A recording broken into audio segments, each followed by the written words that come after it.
We've all heard of it, and a lot of us have probably smelled it in this very school. That awful brain cell melting, addiction, habit forming gateway drug that goes by so many different names, like pot, weed, gas, cannabis, Mary Jane, the devil's lettuce, even, and so on and so forth. But have you really been taught the facts behind the prohibition of marijuana? Is weed even as bad for you as people say? Well, today I will teach you more of the facts behind the prohibition of marijuana and why its recreational use should be legalized across the United States for those aged 21 and older.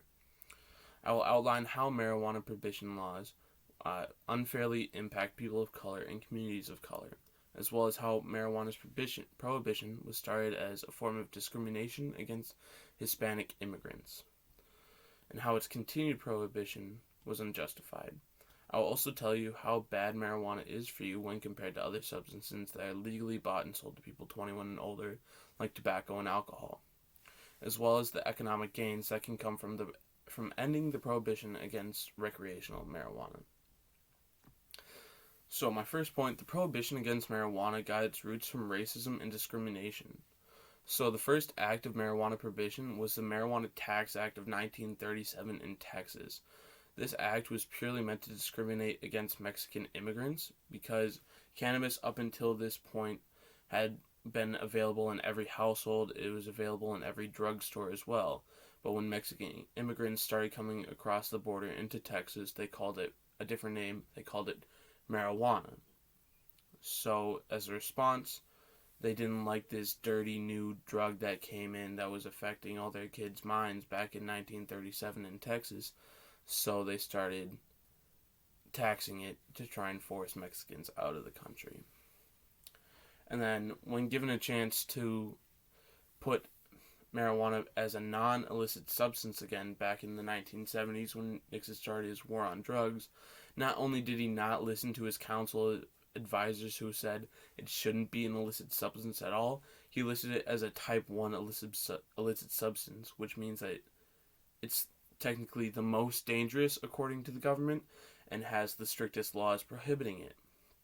Again, he was not advised to do so. So where were his reasoning behind that? What was his reasoning? You tell me.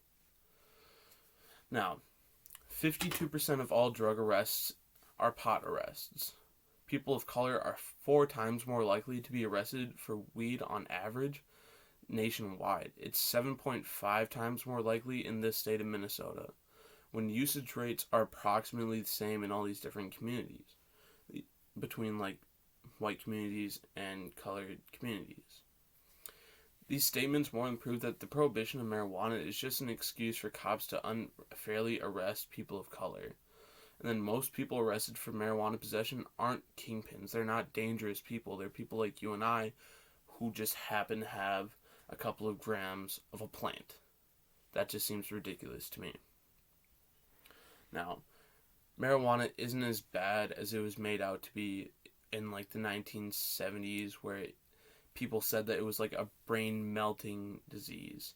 Like, yes, if you take it before your brain has been fully developed, it can have some serious side effects depending on how much you use it. Like, your brain will not fully develop the correct way, so you will struggle with decision making and other things like that.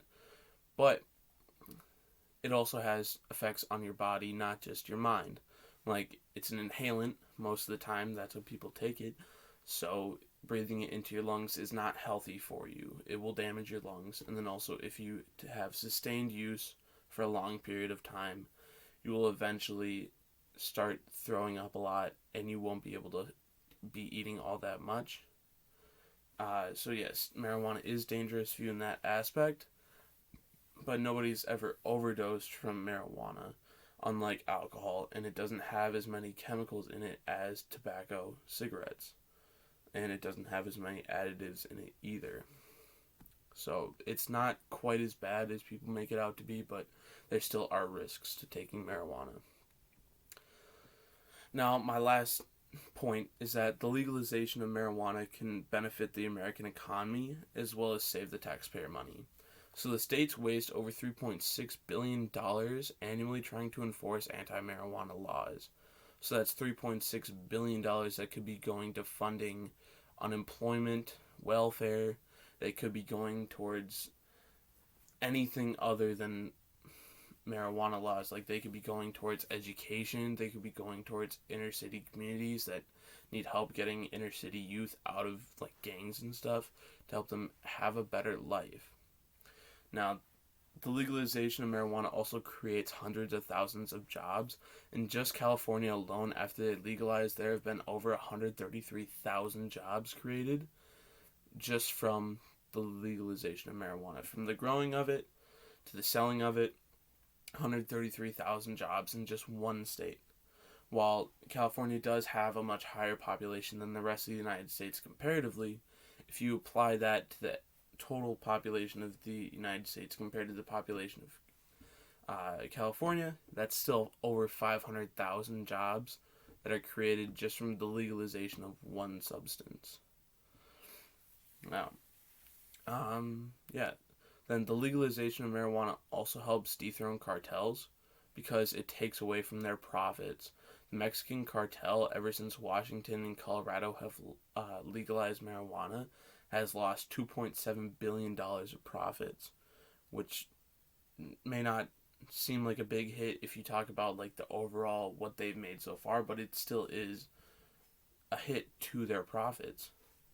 And then the legalization of marijuana gains tax revenues off of its legal sale, so the U.S. could profit over $24 billion by 2025 off of its sales tax. Now, over 66% of Americans support the legalization of marijuana. That's over 216 million people compared to the U.S.'s population of 372 million. So, you tell me if it's really making all that sense to have it not legalized.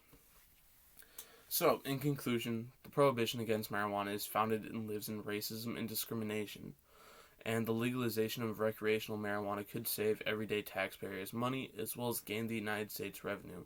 Plus, cannabis isn't as bad for you as alcohol or tobacco, which are both already legal substances. Overall, it's your decision to use weed or not, so why should U.S. citizens face criminal charges for a substance that was advised to not even be an illicit substance?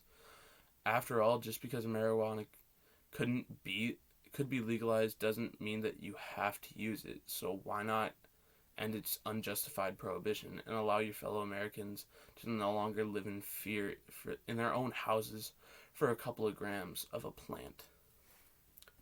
Thank you, and have a good day.